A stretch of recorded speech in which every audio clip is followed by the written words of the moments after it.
Steven Weinberg, ganhador do Prêmio Nobel, faz uma comparação com ouvir rádio na sala de casa. Há centenas de ondas de rádio simultâneas enchendo a sala, vindas do mundo inteiro, mas o rádio está sintonizado em uma só frequência.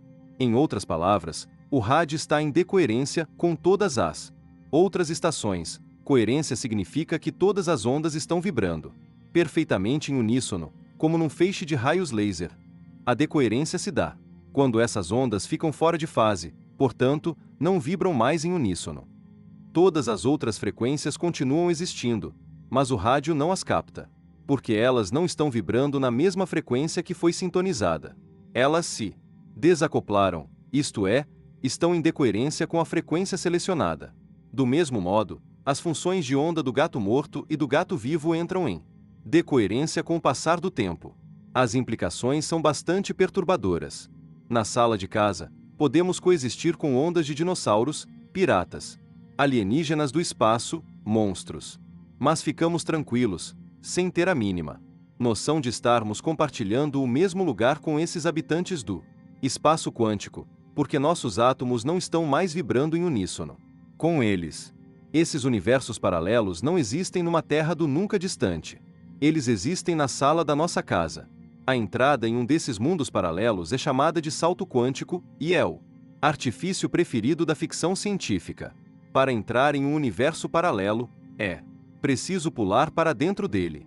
Houve até uma série de TV chamada Slidas, Dimensões Paralelas, em que os personagens entravam e saíam de universos paralelos. A série começa com um menino lendo um livro. Na verdade, é um livro meu. Hiperespaço. Mas não assumo nenhuma responsabilidade pela física por trás da série. E não é tão simples pular de um universo para outro. Um dos problemas que, às vezes, passamos aos alunos de doutorado é calcular a probabilidade de saltar contra uma parede de tijolos e ir parar do outro lado dela. O resultado é um balde de água fria.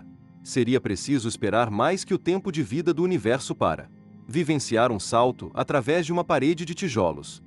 Olhando no espelho. Quando me olho no espelho, não me vejo como realmente sou. Em primeiro lugar, me vejo a cerca de 1 bilionésimo de segundo atrás, que é o tempo necessário para um feixe de luz sair do meu rosto, atingir o espelho e entrar nos meus olhos. Segundo, a imagem que vejo é na verdade uma média de bilhões e mais bilhões de funções de onda. Essa média certamente se parece com minha imagem, mas não é exata.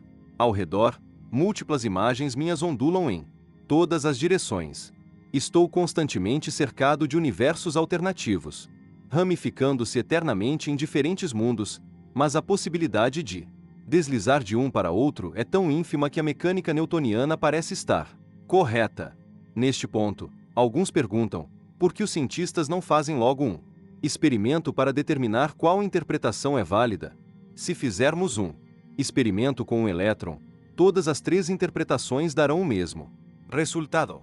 Portanto, as 3 são interpretações sérias e viáveis da mecânica quântica, de acordo com a mesma teoria quântica subjacente. A diferença está na forma de explicar os resultados. Daqui a centenas de anos, físicos e filósofos talvez ainda estejam debatendo essa questão, sem chegar a nenhuma conclusão, porque todas as 3 interpretações dão os mesmos resultados físicos. Mas talvez haja um caminho nesse debate filosófico que passe pelo cérebro, e trata-se do livre-arbítrio que, por sua vez, afeta os alicerces morais da sociedade humana. Livre-arbítrio. Toda a nossa civilização se baseia no conceito de livre-arbítrio, com impactos nos conceitos de recompensa, punição e responsabilidade pessoal. Mas existe realmente o livre-arbítrio? Ou é uma forma engenhosa de manter a sociedade unida, mesmo violando princípios científicos? A controvérsia chega ao cerne da própria mecânica quântica. É seguro dizer que cada vez mais cientistas chegam à conclusão de que o livre-arbítrio não existe, ao menos no sentido usual. Se certos comportamentos estranhos podem ser atribuídos a defeitos identificados no cérebro, então uma pessoa não é cientificamente responsável pelos crimes que possa cometer. Ela pode ser perigosa demais para andar à solta nas ruas e deve ser trancafiada em algum tipo de instituição. mas punir alguém por ter um derrame ou tumor no cérebro é injusto, dizem os cientistas. A pessoa precisa de ajuda médica e Psicológica. talvez o dano cerebral possa ser tratado, por exemplo, removendo um tumor, e ela possa se tornar um membro produtivo da sociedade. Quando entrevistei o Dr. Simon Baron Cohen, psicólogo da Universidade de Cambridge, ele me disse que muitos, mas não todos, assassinos patológicos têm alguma anomalia cerebral. A varredura do cérebro mostra que eles não têm empatia pelo sofrimento dos outros e de fato podem até sentir prazer em vê-los sofrer. Nesses indivíduos, a amígdala e o núcleo accumbens, o centro do prazer, se iluminam quando assistem a vídeos de pessoas sentindo dor. A conclusão que se pode tirar daí é que essas pessoas não são realmente responsáveis por seus atos hediondos, mas, mesmo assim, deveriam ser isoladas da sociedade. Elas precisam de ajuda, não punição, devido ao problema que têm no cérebro. Em certo sentido, não agem com livre-arbítrio quando cometem um crime. Um experimento conduzido pelo Dr. Benjamin Libet, em 1985, lança dúvidas sobre a própria existência de livre-arbítrio. Digamos que se peça às cobaias que observem um relógio e prestem atenção na posição exata do ponteiro quando decidirem mover um dedo. Usando varreduras por EEG, pode-se detectar exatamente quando o cérebro toma essa decisão. Comparando os dois instantes, encontra-se um descompasso. As varreduras do EEG mostram que o cérebro, na verdade, tomou a decisão cerca de 300 milissegundos antes que a pessoa fique ciente. Isso significa que, de certo modo, o livre-arbítrio é falso. As decisões são tomadas com antecedência pelo cérebro, sem intervenção consciente, e depois o cérebro tenta encobrir o feito, como é seu costume, afirmando que a decisão foi Consciente. O Dr. Michael Sveney conclui que os resultados de Libet indicam que o cérebro sabe o que a pessoa vai decidir Antes. que ela o faça. O mundo precisa reavaliar não só a ideia da divisão dos movimentos em voluntários e involuntários, mas também a própria noção de livre-arbítrio.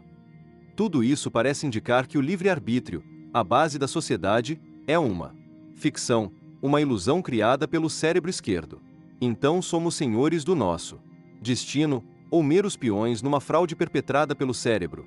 Há várias maneiras de abordar essa antiga questão. O livre-arbitrio contraria. Uma filosofia chamada determinismo, que simplesmente considera todos os Eventos como sendo determinados por leis da física. de acordo com o próprio Newton. O universo é uma espécie de relógio, funcionando desde o início dos tempos, de acordo com as leis do movimento. Assim, todos os eventos são previsíveis. A questão é: fazemos parte desse relógio? Todas as nossas ações são também Determinadas Essas questões têm implicações filosóficas e teológicas. por Exemplo: quase todas as religiões aderem a alguma forma de determinismo e predestinação. Como Deus é onipotente, onisciente e onipresente, ele conhece o futuro e o determina com antecedência. Mesmo antes de você nascer, ele sabe se você vai para o céu ou para o inferno. A Igreja Católica se dividiu exatamente por essa questão durante a Revolução protestante. Segundo a doutrina católica na época, era possível alterar o destino, obtendo uma indulgência, geralmente em troca de generosas doações financeiras, à Igreja. Em outras palavras, o determinismo podia ser alterado de acordo com o tamanho da carteira. Martinho Lutero destacou especificamente a corrupção da Igreja com as indulgências em suas 95 teses, que afixou na porta de uma igreja, em 1517, deflagrando a Reforma Protestante. Essa foi uma das razões básicas para a cisão da Igreja, que causou a morte de milhões e espalhou destruição em regiões inteiras da Europa. Porém, depois de 1925, a incerteza foi introduzida na física pela mecânica quântica. De repente, tudo se tornou incerto. Só se podia calcular a probabilidade. Nesse sentido, talvez o livre-arbítrio realmente exista, e é uma manifestação da mecânica quântica. Por isso, alguns afirmam que a teoria quântica restabelece o conceito de livre-arbítrio. Os deterministas contra. Atacaram, declarando que os efeitos quânticos são extremamente pequenos, no nível dos átomos, pequenos demais para dar conta do livre-arbítrio dos seres humanos. A situação hoje, na verdade, está bastante confusa. Talvez a pergunta existe. Livre-arbítrio seja parecida com o que é vida. A descoberta do DNA tornou obsoleta essa pergunta sobre a vida. Agora sabemos que a questão tem muitas camadas e complexidades. Talvez o mesmo se aplique ao livre-arbítrio, e há muitos tipos. Se assim for, a própria definição de livre-arbítrio se torna ambígua. Por Exemplo, uma forma de definir o livre-arbítrio é verificando se o comportamento pode ser previsto. Se existe o livre-arbítrio, então o comportamento não pode ser determinado com antecedência. Digamos que você está assistindo a um filme. Trama é completamente determinada, sem nenhum livre-arbítrio. Então, o filme é completamente previsível. Mas nosso mundo não pode ser como um filme, por duas razões. A primeira é a teoria quântica, como vimos. O filme representa apenas uma linha de tempo possível. A segunda é a teoria do caos. Embora a física clássica diga que todos os movimentos dos átomos são completamente determinados e previsíveis, na prática é impossível prever tais movimentos, porque há muitos átomos envolvidos. A mais leve perturbação em um só átomo pode ter um efeito cascata nos movimentos, criando enormes perturbações. Pense na previsão do tempo, por exemplo. Em princípio, sabendo o comportamento de cada átomo no ar, seria possível prever o tempo de daqui a 100 anos, caso tenhamos um computador grande o suficiente. Mas na prática, isso é impossível. Depois de apenas algumas horas, o tempo fica tão turbulento e complexo que qualquer simulação no computador torna-se inútil. Isso cria o chamado efeito borboleta, até um bater de asas de uma borboleta é capaz de provocar pequenas ondulações na atmosfera, que crescem e podem causar uma tempestade. Assim, se até o bater de asas de uma borboleta pode causar tempestades, acreditar que se consegue prever o tempo com precisão é uma fantasia. Voltemos ao experimento que Stephen Jay Gould me descreveu sobre o pensamento. Ele me pediu para imaginar a Terra há 4,5 bilhões de anos, quando nasceu. Agora imagine que você conseguiu criar uma cópia idêntica da Terra e a deixou evoluir. Será que os humanos também teriam surgido nessa outra Terra depois de 4,5 bilhões de anos? É natural pensar que, pelos efeitos quânticos ou pela natureza caótica do tempo e dos oceanos, a evolução jamais levaria a humanidade às mesmas características das criaturas daquela versão da Terra. Enfim, parece que a combinação de incerteza e caos torna impossível um mundo perfeitamente determinístico. O cérebro quântico. Esse debate também afeta a engenharia reversa do cérebro. Se for possível aplicá-la com êxito, tornando o cérebro um conjunto de transistores, então o cérebro é determinístico e previsível.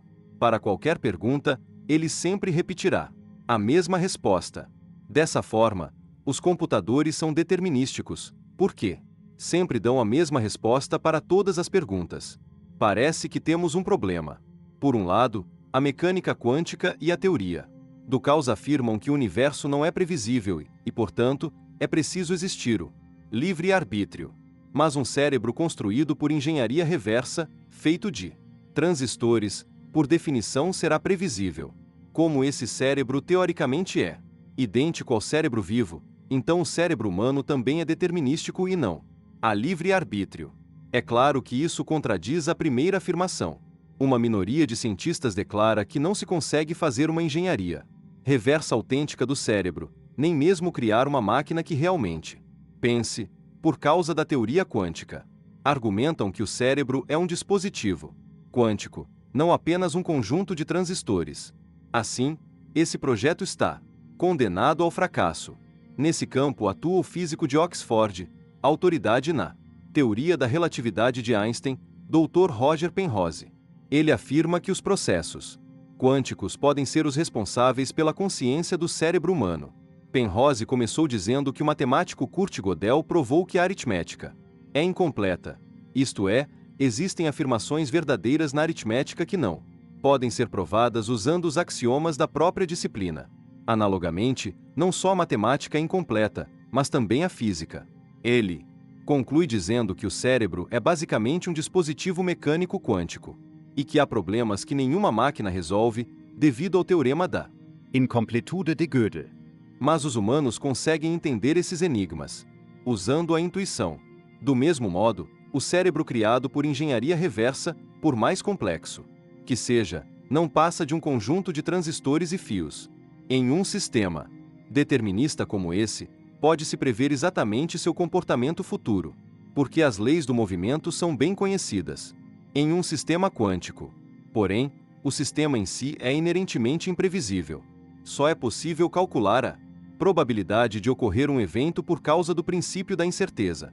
Se chegarem à conclusão de que o cérebro da engenharia reversa não consegue reproduzir o comportamento humano, então os cientistas podem ser obrigados a admitir que há forças imprevisíveis em ação, isto é, efeitos quânticos dentro do cérebro. Penrose argumenta que dentro do neurônio há minúsculas estruturas, chamadas microtúbulos, onde reinam os processos quânticos. No momento, não há consenso sobre esse problema. A julgar pelas reações às ideias de Penrose logo que foram apresentadas, é prudente dizer que a maior parte da comunidade científica vê sua abordagem com ceticismo. Mas a ciência não é conduzida por pesquisas de popularidade, e seus avanços dependem de teorias que podem ser testadas, reproduzidas ou provadas como sendo falsas. De minha parte, acredito que os transistores não conseguem modelar de fato todos os comportamentos dos neurônios, que executam cálculos tanto analógicos como digitais. Sabemos que os neurônios são confusos, podem vazar, errar, envelhecer, morrer e são sensíveis ao ambiente. Para mim, isso indica que um conjunto de transistores consegue apenas se aproximar do comportamento dos neurônios. Por exemplo, vimos na discussão sobre a física do cérebro que se o axônio do neurônio ficar mais fino começa a vazar e passa a não realizar as reações químicas como deveria. Alguns desses vazamentos e erros nos disparos são devidos a efeitos quânticos. À medida que imaginamos os neurônios mais finos, mais densos e mais rápidos, tais efeitos ficam mais óbvios. Isso significa que mesmo os neurônios normais estão sujeitos a vazamentos e instabilidades, e esses problemas existem tanto em relação à física clássica quanto à mecânica quântica. Concluindo, um robô construído por engenharia reversa será uma aproximação boa, mas não perfeita, do cérebro humano. Discordando de Penrose: acho que é possível criar um robô determinístico feito de transistores, que aparente ter consciência, mas sem nenhum livre-arbítrio, e vai passar no teste de Turing.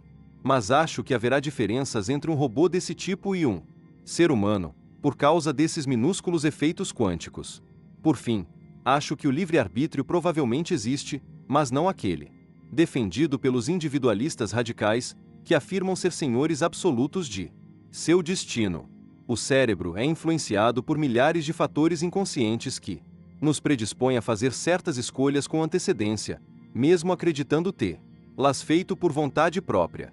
Isso não significa necessariamente que somos atores em um filme que pode ser rebobinado à vontade. O final do filme ainda não foi escrito, e o determinismo radical é destruído por uma combinação sutil de efeitos quânticos com a teoria do caos.